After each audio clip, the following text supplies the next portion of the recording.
তালিকা হয়।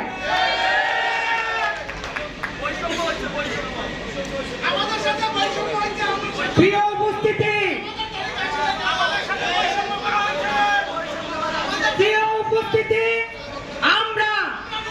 আমরা অনেক বক্তব্য এখানে শুনেছি। আমরা সেদিন কোনো দল মত দেখি নাই, আমরা দেখেছি জনগণ, আমরা দেখেছি মানুষের অধিকার আদায়ের যুদ্ধ। আমরা সেদিন বিপ্লব আমরাই ঘটিয়েছিলাম। আমরা বলতে চাই, শুধু জুলাই নয়, 17 বছর এই ফ্যাসিস্টের বিরুদ্ধে আমরা রাজপথে যুদ্ধ করেছি। এই আমি 55টা মামলা ছিল, 9 বার জেল খেটেছি, আমার মেরুদণ্ড ভেঙে দিয়েছিল। 7 মাস মৃত্যু যন্ত্রণা ভোগ করতে হয়েছিল। সেদিন প্রতিটা দিন আমি মৃত্যুর যন্ত্রণা ভোগ করেছি। আমাকে স্ট্রেচারে করে এই ফ্যাসিস্ট হাসিনার কোর্টে হাজির করা হয়েছিল। আমি কতবার ওই জেলখানায় যন্ত্রণা ভোগ করেছি, তারপরও আমি মাঠ ছেড়ে যাইনি।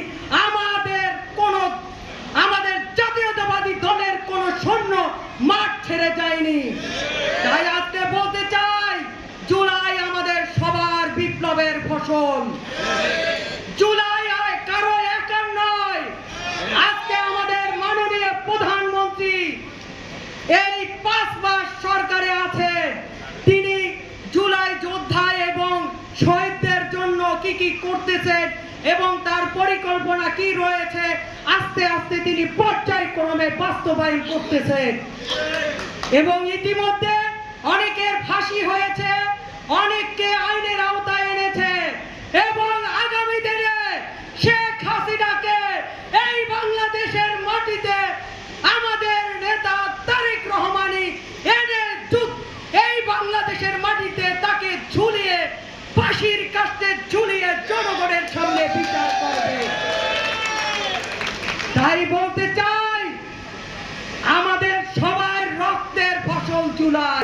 সেদিন কি করেছে, মৃত্যুর মুখে ছিল। আমার মেয়ে ওই ঢাকায় যুদ্ধ করেছে, সেও একজন জুলাই যোদ্ধা, আমার তো করেছে। আমরা এই বাংলাদেশের মাটি থেকে ফ্যাসিবাদের বুনিয়াদ শেষ করে দিয়েছি ইনশাআল্লাহ। আর কোন ঐক্যবদ্ধ থেকে আগামীর বাংলাদেশ গঠনের জন্য সবাই তার পাশে থেকে সহযোগিতা করবেন ইনশাআল্লাহ।